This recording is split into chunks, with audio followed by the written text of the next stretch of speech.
गर्मी में जुगाड़ू बहू की खुली हुई हरी भरी रसोई। माधव जी, आपसे मैंने कहा था कि मुझे एकदम नए नए डिजाइन चाहिए, आप लेकर तो आए हैं ना?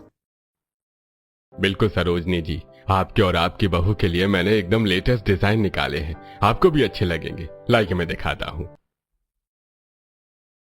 माँ जी देखिए ना, मुझे तो मेरे सूट के हिसाब से ये वाला सेट बहुत अच्छा लग रहा है।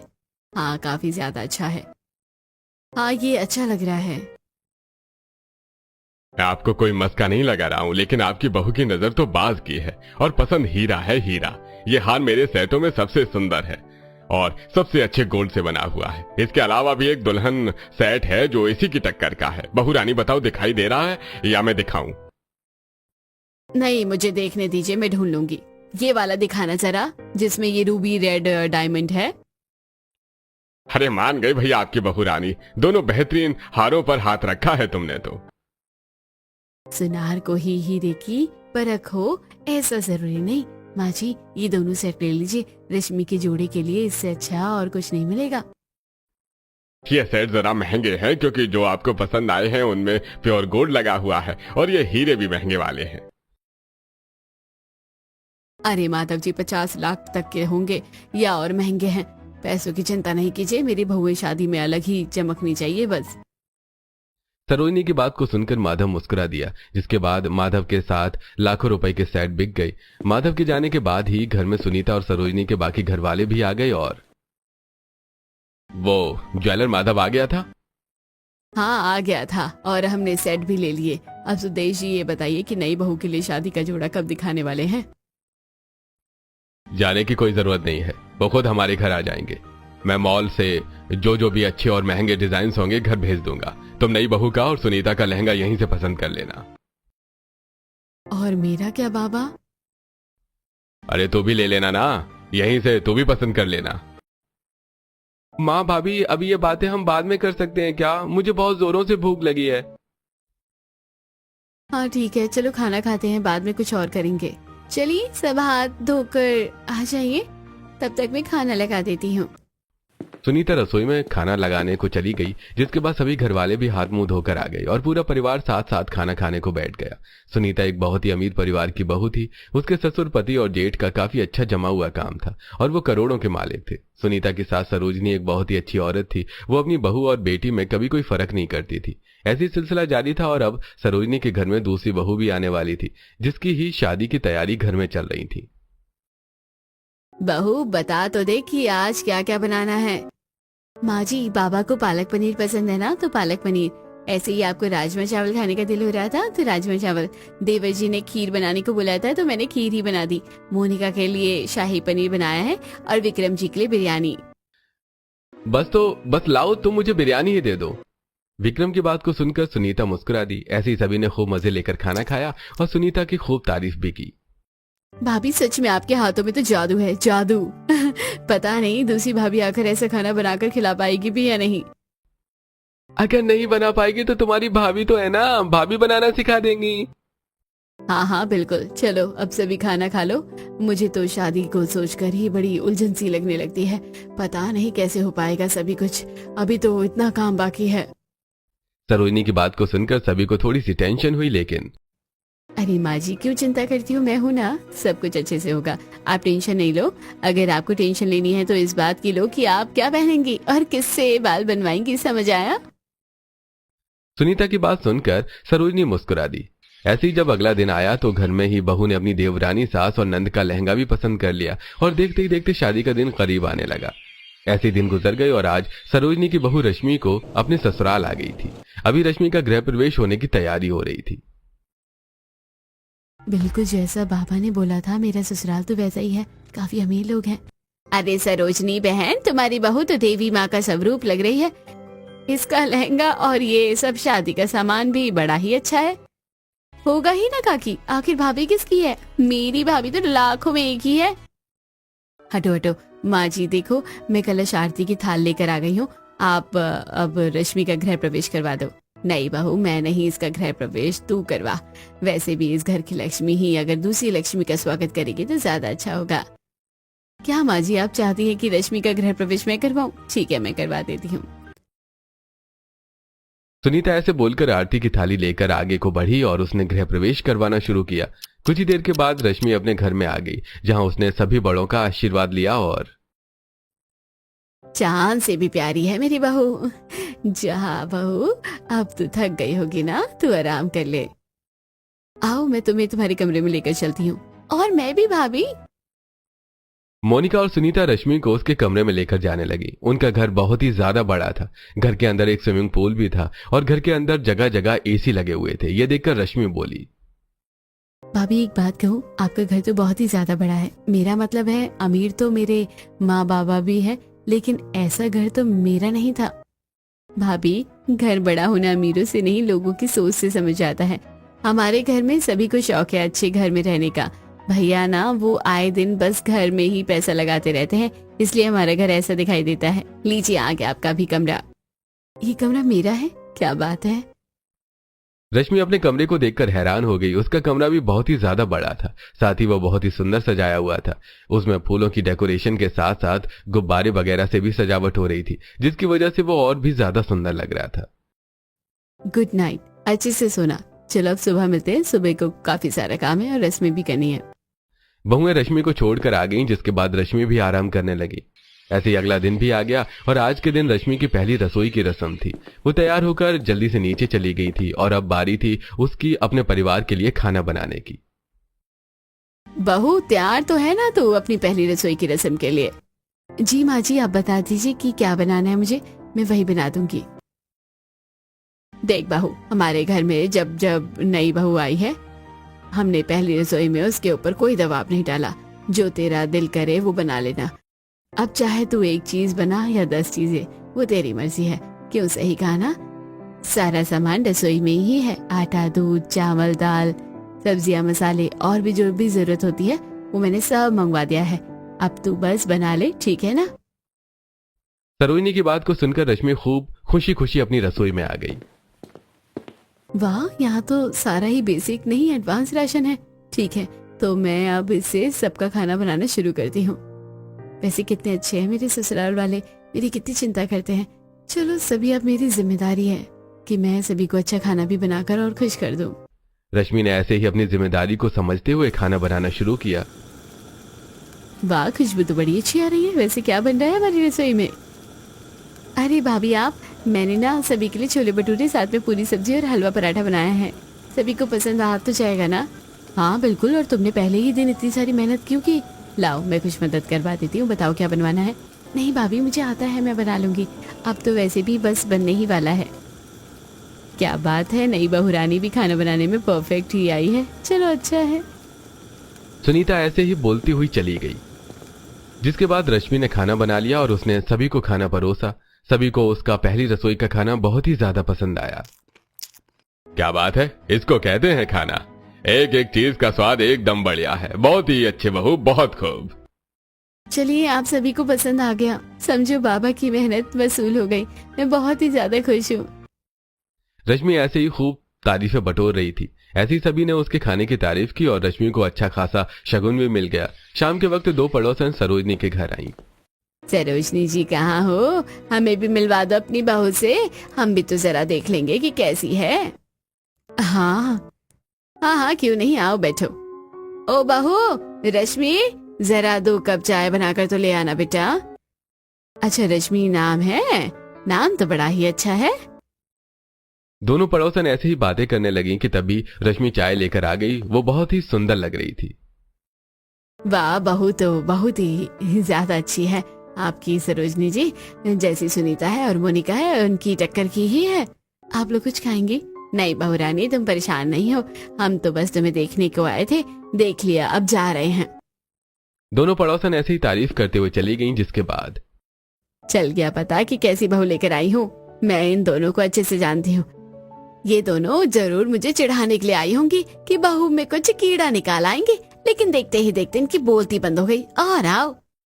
सरोजनी ऐसे ही अपनी बहू के ऊपर गर्व करने लगी। ऐसे लगभग 1 हफ्ते का समय बीत गया। सभी कुछ अच्छा चल रहा था। रश्मि से मिलने को मेहमान आ रहे थे, उसकी तारीफें हो रही थी और घर वाले भी काफी खुश थे। अभी परिवार में ऐसी खुशियां बरसी रही थी कि तभी एक अनहोनी हुई और आज के दिन दोनों भाई मुंह लटकाकर अपने घर को वापस आए। क्या बात है विक्रम और विवेक, आज तुम दोनों बड़े ही जल्दी आ गए। मैंने जो तुमसे बोला था कि बहुओं को कहीं घुमा लाना, उसके लिए आए हो क्या?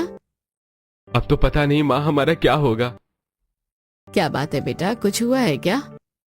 सब खत्म हो गया माँ, सब खत्म हो गया। क्या बोल रहा है तू? क्या खत्म हुआ है? बताना, तुम दोनों मेरे पास हो, सब ठीक है, बताना क्या हुआ है। वो माँ हुआ यूं कि नमस्ते विक्रम दिवालिया। नमस्ते। अरे महेश जी आप यहाँ, और ये दिवालिया आप किसको बोल रहे हैं? अरे किसको बोलेंगे, तुम ही तो हो दिवालिया, तो तुम भाइयों को ही कहेंगे। लेकिन एक बात जान लेना, यह डील हमने तुमसे ऐसे ही नहीं दी थी, भरोसा करके दी थी, लेकिन तुमने हमारे भरोसे को तोड़ दिया है। भैया भैया जल्दी से मेरी बात को सुनिए भैया। विवेक क्या हुआ? विवेक क्या बात है? और ये दोनों यहाँ क्या बोले जा रहे हैं, मुझे बता। सब खत्म हो गया भैया। हमने जो बिजनेस महेश जी और भुवनेश जी के साथ किया था उसमें हमें भारी घाटा हुआ है, देखिए। विवेक ने विक्रम को रिकॉर्ड्स दिखाए तो विक्रम की आंखें फट गईं और अरे मैं तो कभी सोच भी नहीं सकता था कि एक बिजनेसमैन कभी इतना ज्यादा लापरवाह भी हो सकता है। अरे तुम लोगों ने इतनी बड़ी डील को पकड़ा और अपनी शादी में तुम अपने इतने बिजी हो गए कि काम के ऊपर ध्यान ही नहीं दिया। अरे एक सलाह दूं, एक आदमी हमेशा अपने काम को खुद से ऊपर ही लेकर जाता है। भले ही उसके पीछे बड़ा स्टाफ चलता हो, लेकिन अगर वो खुद काम पर नजर न रखे तो बेकार ही हो जाता है। और तुम भाइयों ने यही किया है। हम कुछ नहीं जानते हैं, जो पैसा हमने लगाया था वो हमें वापस चाहिए। अब चाहे तो तुम मुझे वो अपना बंगला, गाड़ी या सब कुछ बेच कर दो। वही बेचने की क्या जरूरत है? अब से तुम्हारी ये कंपनी, तुम्हारा घर, गाड़ियां, सभी कुछ हमारा है, समझ आया? नहीं नहीं ऐसा नहीं कीजिए, हम आपका धीरे धीरे सारा कर्जा उतार देंगे। आप हमें बस थोड़ा सा वक्त दे दीजिए। देखिए ये कंपनी हम भाइयों ने अपने एक एक खून के कतरे की तरह बड़ी की है, ये हमारी जान है, इसको नहीं लीजिए। अरे ये 5 करोड़ की डील थी, समझ आया? कहां से और कब तक दोगे तुम ये पैसे? हमें तो अभी हिसाब साफ चाहिए। चलो जल्दी से पेपर्स पर साइन कर दो, नहीं तो कोर्ट के सामने बेइज्जत करवा कर धक्के मार कर निकालेंगे। तो ये सब हुआ था माँ, हम लोगों के पास कुछ नहीं बच पाया, हम दिवालिया हो गए हैं। नहीं बेटा, ये नहीं हो सकता। एकदम ही सरोजनी ने रोना शुरू कर दिया। सभी घर वाले इकट्ठे हो गए, जिसके बाद सभी को पूरी बात का पता चल गया और सभी रोने लगे। रोते रोते एकदम मोनिका को ध्यान आया। भैया हमारे सब खत्म नहीं हुआ है, हमारी ज्वेलरी वो सब हम अपने ही पैसों से खरीदते थे ना, वो हमारे पास है। वो भी अब हमारी नहीं है मोनिका, क्योंकि हमें हमारी कंपनी में काम कर रहे एक एक एम्प्लॉय को सैलरी देनी है और हम अपनी बर्बादी में अपने एम्प्लॉय को तो शामिल नहीं कर सकते हैं ना, इसलिए हम उन गरीबों का पैसा नहीं मारेंगे। अरे क्या है हटी लोगो, अभी तक निकले नहीं हो मेरे घर से? महेश जी अभी चले जाएंगे, अभी तो बहुत ज्यादा गर्मी हो रही है ना बाहर, मैं अपने माँ बाबा को इस गर्मी में कहाँ लेकर घूमूंगा। अरे अपने सिर पर रख लेना, इसको भी हम बताएंगे। जाओ निकलो यहाँ से। अरे नहीं नहीं ऐसे नहीं, नहीं भैया रहने दो, इन हैवान लोगों को समझ नहीं आएगा, ये बस एक चीज समझते हैं, पैसा। अरे ठीक है हम जा रहे हैं, लेकिन अगर आपने हमारे परिवार या हमारे बारे में कुछ भी गलत बोला ना तो समझ लेना कि हमसे बुरा कोई नहीं होगा। चलो माँ बाबा। पूरा परिवार एकदम ही अपने सारे ऐशो आराम से वंचित हो गया था। वो सभी तपती हुई धूप में बाहर निकल आए और हे भगवान, मेरा तो सर चकरा रहा है, विक्रम कहीं बैठ जाते हैं। अभी तो हम ज्यादा देर चले भी नहीं है बेटा, हम कहाँ जा रहे हैं? पता नहीं कहाँ जा रहे हैं। विवेक जी चलिए ना, हम किसी पड़ोसी के घर में रुकने के लिए चलते हैं, ऐसी परेशानी में पड़ोसी ही काम आते हैं। आप कोई घर ढूंढ लो, तब तक माँ बाबा वहाँ ठहर जाएंगे। हाँ ठीक है, मुझे शांति के घर ले चलो, वो अच्छी है। सरोजनी की बात सुनकर पूरा परिवार शांति के दरवाजे पर चला गया और उसे अपनी परेशानी बताई। तुम्हारा दिमाग तो सही है ना सरोजनी बहन, मैं तुम्हें या तुम्हारे परिवार को जरा भी अपने घर में नहीं आने दूंगी। क्यों, ऐसा क्या कर दिया मैंने या मेरे परिवार ने जो तुम ऐसे बोल रही हो? जिस घर में नई बहू ने आते ही घर की सुख समृद्धि को उजाड़ दिया हो, जिस घर में उसकी नई बहू ने आते ही करोड़पति परिवार को भिखारी बना दिया हो, उस घर की बहू और उस परिवार के अपशगुनी कदमों को मैं अपने घर लाकर खुद को बर्बाद थोड़ी ना करना है। वैसे बात कड़वी है लेकिन सच है सरोजनी जी, आपके पास भगवान झूठ ना बुलाए पैसा इतना था कि 7 नस्लें तो क्या 10 नस्लें आपकी बैठकर खा सकती थी। लेकिन अब देखो, इस बहू ने आते ही 10 दिन में भी कम में परिवार को बर्बाद कर डाला। ऐसा नहीं है शांति, तुम गलत बोल रही हो। अरे जाओ, जाते क्यों नहीं हो? मैं तुम लोगों से दूर ही रहना पसंद करूंगी। सुनो तो सही। सरोजनी को शांति ने अपने घर में आने की पनाह नहीं दी। सही कहते हैं, बुरा वक्त सभी की असलियत को सामने लाकर खड़ा कर देता है। किसने सोचा था कि शांति जी ऐसी निकल जाएगी। देखा जाए तो शांति जी ने कुछ गलत भी नहीं बोला। जब से हमारे घर में बहू आई तभी ये बर्बादी शुरू हुई है। ये ही अपशगुनी है। सही कहा जी आपने। किसी किसी का साया तो अपशगुनी होता ही है, वैसे ही ये है। माँ बाबा, ये आप क्या बोल रहे हैं? सही बोल रहे हैं हम। नहीं बाबा और माँ, आप जरा भी सहना सही नहीं है। ऐसे कैसे आप भैया की बर्बादी का पूरा इल्जाम भाभी के ऊपर लगा सकते हैं? जो हुआ वो सब होना ही था। इससे किसी को दोषी बनाने में कोई फायदा नहीं है। तुम आजकल के बच्चे चुल्लू भर अकल अपने दिमाग में भर करना। हम अपने से बड़ों लोगों को दुनियादारी नहीं सिखाने लग जाया करो। मैंने अपने बचपन से जवानी तक खूब केस देखे हैं। जब जब कोई अपशगुनी बहू किसी के घर गई है, तब तब उसके घर पर मुसीबती आई है। और जब उससे सभी को दूर किया जाता था तो सब कुछ खुद ही सही हो जाता था। और ये वैसे ही है। माँ बाबा, ये गलत है। आप सीधा अपनी आज की हालत का जिम्मेदार मेरी पत्नी को बना रहे हो। कोई बात नहीं विवेक जी, अब जब मेरे आने के बाद ये सब हुआ है ना, तो हो सकता है कि मैं अपशगुनी हूँ। लेकिन माँ बाबा, मैं ये बात 3 महीने से पहले नहीं मानूंगी। अगर 3 महीने तक भी हमारे हालात ऐसे ही रहे तो मैं वादा करती हूँ कि मैं खुद ही आपकी जिंदगी से चली जाऊंगी। रश्मि बेचारी ने खुद ही अपने आप को दोषी मान लिया। बस फिर क्या था, वो लोग ऐसे ही घर की तलाश में भटकने लगे। सिर पर शीशे की तरह गर्म धूप चमक रही थी। ऐसे में जिस परिवार ने बस आराम ही देखा था, उन सभी के लिए ऐसे भटकना आसान नहीं था। चलते चलते सरोजनी के पांव सूज गए और सुदेश की टांगें दर्द करने लगी। और यहाँ कितना चलना पड़ेगा, मेरे तो पाँव ही टूट गए। हाँ, बस थोड़ा सा और माँ जी, आप कर सकती हैं, ऐसे हार मत मानिए। अब नहीं होगा। अरे अब नहीं हो पाएगा मुझसे। भैया, बहुत ज्यादा गर्मी है। ऐसे में बाहर रहना तो अपनी जान से खेलने के बराबर है। अरे लगता है कि हमारे भगवान जी हमसे इसी तरह से मुलाकात करेंगे। बाबा, ये आप क्या बोल रहे हैं? आपको पता भी है कि आप क्या कह रहे हैं? ये बस हमारी जिंदगी का एक कठिन पड़ाव है जो जल्दी खत्म हो जाएगा। भैया समझाओ ना बाबा को।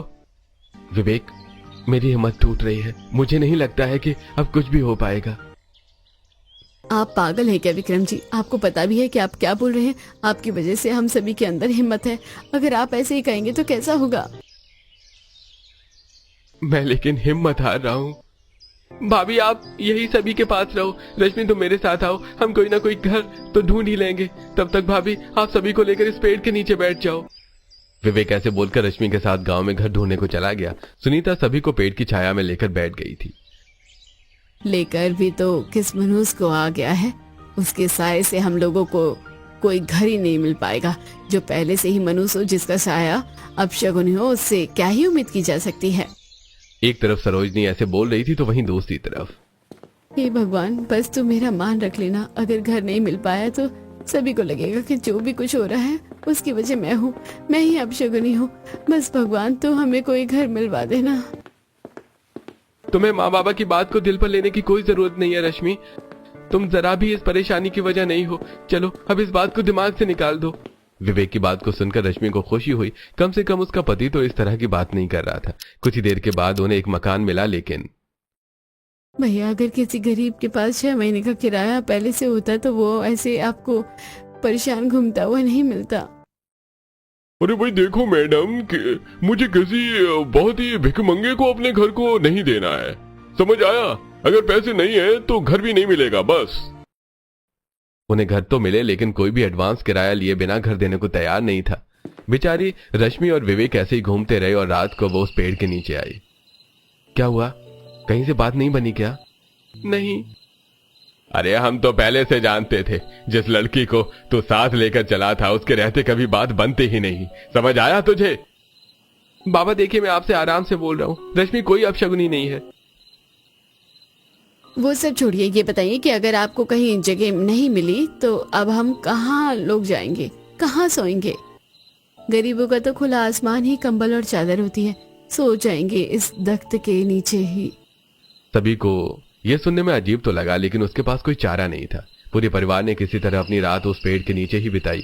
किसी को भी रात भर नींद नहीं आ पाई और सुबह होते ही फिर से वो घर की तलाश में निकल गए। लेकिन इस बार उनका घर ढूंढने का तरीका अलग था। वो खेतों की जमीन पर आए हुए थे।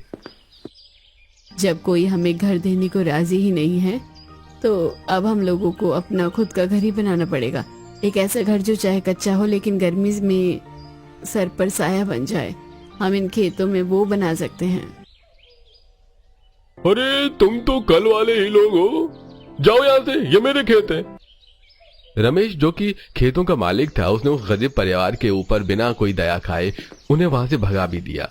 अंत में भटकता हुआ पूरा परिवार एक जंगल में पहुंचा, जहां जाते ही उन्हें कुछ महसूस हुआ। अरे नहीं, हम लोग तो जंगल में आ गए हैं माँ बाबा। सही कहा, यहाँ आसपास पेड़ ही पेड़ हैं, तो यहाँ कितना ज्यादा सुकून है, ठंडक भी है। आइडिया, हम लोग इस जंगल में अपना घर बना ले। हमारे पास कोई जगह भी नहीं है और जंगल भी किसी का नहीं होता है। हम यहाँ लकड़ियों की कुटिया बना सकते हैं। क्या अच्छा आइडिया दिया है तुमने रश्मि। माँ, गांव के लोग तो हमें अच्छी नजर से देखते नहीं है, इसलिए हम यही घर बनाएंगे, लोगों से दूर, जब तक कि हम भाइयों को काम नहीं मिल जाता है। वो तो सही है, लेकिन तुम बनाओगी किस तरह? वो बस आप हमारे ऊपर छोड़ दीजिए। दोनों भाइयों और उनकी पत्नियों ने मिलकर काम शुरू किया। सुनीता और रश्मि ने मिलकर जंगली घास को साफ किया और उन दोनों के पति लकड़ी काट के एक छोटी सी कुटिया बनाने लगे। जब तक वो ये कर रहे थे तब तक सुदेश और सरोजनी जंगल में बैठकर शांति का मजा लेने लगे और मोनिका भी अपने भाभी भाई के साथ ही लगी हुई थी।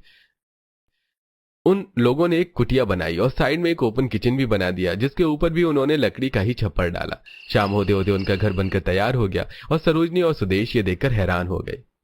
यह तुम लोगों ने बनाया है? बाबा, आपके बेटों ने बिजनेस खड़ा किया था, तो एक छोटी सी कुटिया खड़ी करने में कौन सी बड़ी बात है। चलिए अब अंदर चलते हैं। भाभी, 2 दिनों से कुछ नहीं खाया है, अब तो भूख भी लगी है। विक्रम जी, आपकी जेब में थोड़े पैसे तो हैं, उन पैसों से जाइए कुछ खाने को ले आइए। हम बहुएं मिलकर बना लेंगे। अरे ठीक है भाभी, चलो भैया चलते हैं। दोनों भाई खाने का सामान लेने चले गए और दाल चावल और आटा ले आए। बहुओं ने खाने का सामान आते ही खाना बना दिया और वो सभी अपनी कुटिया में बैठकर उसको खाने लगे। कभी ऐसे सादा सा खाना खाते तो नहीं थे, लेकिन आज खा रहे हैं ना तो अच्छा लग रहा है। भूख में चीजें अच्छी ही लगती हैं। तुझसे किसी ने पूछा है क्या? आई बड़ी। माँ बाबा बेचारी, रश्मि के साथ ऐसा नहीं कीजिए। अच्छा, हमने जो दाल चावल बनाए ना, तो हम कल दोपहर में वो खा सकते हैं। इतने बन गए चावल। चलो भाभी, मैंने एक प्लेट तो खा ली है, लेकिन अब मुझे इतनी भूख लगी हुई है कि मैं तो और खाऊंगी। हाँ हाँ, खाओ खाओ, लाओ मैं लेकर आ जाती हूँ। नहीं, आप बैठी रहो भाभी, मैं ले आऊंगी। मोनिका जैसी रसोई में पहुंची तो उसकी चीख निकल गई। एक जंगली बंदर उसकी रसोई में था, लेकिन मोनिका की आवाज सुनते ही वो भाग गया। सभी घबराकर बाहर आ गए। अरे क्या बात है मोनिका, तू क्यों चिल्ला रही थी? बाबा, एक बंदर अभी हमारे खाने में मुंह डाल देता। हे भगवान, हम ये कैसे भूल गए कि हम एक जंगल के अंदर हैं और यहाँ पर जंगली जानवरों का आना जाना लगा रहता है। ऐसे तो हमारा खाना सही नहीं रहेगा, कोई ना कोई यहाँ आता ही रहेगा। घर वाले तंग हो गए थे कि रश्मि बोली, चिंता मत कीजिए, हम लोग तो दरवाजा बंद करके ही सोएंगे ना, तो कोई दिक्कत नहीं है। हम बचे हुए खाने को अपने कमरे में ही रख लेंगे, वहाँ कोई जानवर नहीं आएगा। ये सही किया, ये एकदम ठीक रहेगा। चलो, खाना ऐसे बाहर छोड़ना सही नहीं है, हम इसको अपनी कुटिया में ही ले चलते हैं। विवेक ने ऐसे बोलकर दाल चावल के बर्तन को उठा लिया, जिसके बाद वो सारा खाना रसोई में अपनी कुटिया में ले गया। सभी लोग थके हुए थे, कुटिया में जाती वो खाना खाकर सो गए। ऐसे ही अगली सुबह। अरे नहीं माँ जी, ये तो गर्मी की वजह से घर के अंदर भी खराब हो गई है, अब क्या करें? तू जिस चीज को हाथ लगा देती है वो तो खराब हो ही जाएगी। ऐसे क्यों बोल रही है माँ जी? ये सब मेरी वजह से कैसे हो सकता है? ये तो गर्मी की वजह से है ना। तो चुप कर, अगर कुछ भी यहाँ हो रहा है ना, उसकी वजह तो ही है जो हमें हमारे महल से फुटपाथ पर ले आई, समझ आया क्या माँ जी? अच्छा ठीक है, माँ जी ने मान लिया है कि हर एक चीज के पीछे की वजह रश्मि है, लेकिन अभी ये बात छोड़िए, हमें आज के खाने के लिए सामान लाना है। चलो रश्मि लेने चलते हैं। सुनीता बहाने से रश्मि को ले आई और शुक्रिया भाभी, अगर आज आप नहीं मुझे घर से लेकर निकलती ना तो मैं रो पड़ती। ये सब अब नहीं झेला जाता मुझसे। अब तो मुझे खुद से सवाल होने लगते हैं कि कहीं मैं सच में ही अपशगुनी तो नहीं हूँ। सोचना भी नहीं, ये सब हमारे घर वालों की गलत सोच है जो कि बदल जाएगी। अगर कुछ सोचना है तो इस बारे में सोचो कि हम रसोई का क्या करें। वहाँ हमने अगर खाना छोड़ दिया तो जानवर उसे नहीं छोड़ेंगे। अगर हमने उसे कुटिया में रखा तो घर के अंदर वो गर्मी से खराब हो जाएगा। समझ में नहीं आता भाभी, यहाँ आकर तो मेरे दिमाग ही काम करना बंद कर देता है। आइडिया। रश्मि को ऐसी बोलते ही एक महंगे कैफे पर नजर पड़ी, जहां उस कैफे में बहुत ही ज्यादा हरियाली थी। हरियाली होने की वजह से वहां किसी एसी कूलर की भी जरूरत नहीं थी। बस इसी से रश्मि को आइडिया आ गया। भाभी, कुदरत में तो सबसे ज्यादा ताकत होती है ना। कैसा हो अगर हम अपनी रसोई को हरा भरा बना दे तो? मैं कुछ समझी नहीं। रश्मि ने सुनीता को घर आते वक्त अपना प्लान बताया, जिसके बाद दोनों देवरानी जेठानी घर आते ही अपने प्लान पर काम करने में लग गई। अरे बहू, क्या कर रही हो? माँ जी, आपका कलाकार जुगाड़ू बहू के दिमाग में एक तरकीब आई है इस भरी दोपहरी और रात के सन्नाटे में रसोई को ठीक रखने की। ये अच्छा है, ये आसानी से बड़ा होने लगेगा और मुझे ऐसे ही पौधे की तलाश है, इसको लगा देती हूँ। रश्मि छोटी छोटी बेलों के जैसे पेड़ पौधे तोड़ रही थी, जो कि जल्दी से बड़े हो जाते। उसने ऐसे ही पौधे तोड़े और उन्हें अपनी ओपन रसोई में चारों तरफ लगा दिया। पौधे लगाते ही रसोई कुछ ठंडी महसूस होने लगी। फिर उसने छप्पर पर भी उन्हें ही लगाया और उसने अपनी रसोई को एकदम हरा भरा कर दिया। लेकिन अभी भी जानवरों से उसका कोई बचाव नहीं हुआ था। क्या बात है, यहाँ तो ऐसा लग रहा है कि जैसे एसी लगा दिया हो रश्मि। ये तो कुदरत का दिया हुआ एसी है भाभी। लेकिन मुझे एक बात समझ नहीं आ रही कि मैं यहाँ जानवरों की रोक किस तरह से करूँ। मैं एक बात बताऊं, जब हमारे गांव में किसी चीज को बंदरों या किसी भी जानवर से बचाया जाता था तो उसके आसपास कांटे बिछा देते थे। उससे पता है कोई भी जानवर वहां नहीं आ पाता था। अरे कांटे, उनका तो मुझे भी ध्यान नहीं था। यहाँ तो एक कांटों का पेड़ भी है, चलो वहां से कांटे लेने चलते हैं। हाँ बिल्कुल, चलो, शुभ काम में देरी कैसी। सुनीता के साथ रश्मि ऐसे बोलकर वहां से चली आई और दोनों देवरानी और जेठानी ने मिलकर कांटों को तोड़ लिया, जिसके बाद उन्होंने मिलकर उन कांटों को रसोई के आगे और रसोई की छत पर भी बिछाया और अब उनकी रसोई बनने के बाद एकदम सिक्योर हो गई थी। माँ, देख रही हो अब भाभी कितनी मेहनत कर रही है हमारे लिए। इसको कहते हैं हमारे परिवार से प्यार करना। वरना अगर भाभी चाहती ना तो अपने मायके ही जा सकती थी। उनकी शादी हुए 1 हफ्ता भी नहीं हुआ जो ये सब हो गया इतनी जल्दी, लेकिन वो हमारे साथ है। चल चल, अब चुप कर, मुझे मत समझा, मैं तो उससे ज्यादा समझदार हूँ। समझ आया, बड़ी आई मुझे सिखाने वाली। सरोजनी को मोनिका की बात को सुनकर फर्क तो पड़ा था, लेकिन वो कुछ बोली नहीं और ऐसे ही बात को आई गई करते हुए वो कुटिया के अंदर चली गई। ऐसे ही चलते चलते अब 1 हफ्ता होने को आया था। जब से बहुओं ने अपनी हरी भरी रसोई को बनाया था, तभी से उनके घर में ना तो कोई जानवर आकर उनके खाने की चीजें खराब हो रही थी और वहीं दूसरी तरफ ना ही अब उनका खाना खराब हो रहा था। ऐसे ही आज के दिन पूरा परिवार रसोई में ही बैठकर खाना खा रहा था। ये सादा सा खाना और हरी भरी रसोई मेरे तो बचपन की यादें ही ताजा हो गई। पहले घरों में कूलर और एसी नहीं हुआ करते थे तो हम लोग ऐसे ही हरियाली में बैठकर खाते थे। आज का दिन तो ऐसे ही मुझे उन्हीं यादों की याद दिला रहा है। सही कहा जी, ऐसा लग रहा है जैसे मैं भी अपने शादी के दिनों में वापस चली आई हूँ। सुदेश की बात को सुनकर सरोजनी भी मुस्कुराई और अपने माँ बाबा की बात को सुनकर सभी बच्चे भी मुस्कुरा रहे थे। बस बेचारी रश्मि ही ऐसी थी जो सभी के बीच में बैठी तो थी लेकिन कुछ बोल नहीं रही थी, क्योंकि उसे डर था कि अगर वो कुछ बोलेगी तो फिर से उसकी सास और उसके घर वाले उसको ही बुरा बना देंगे।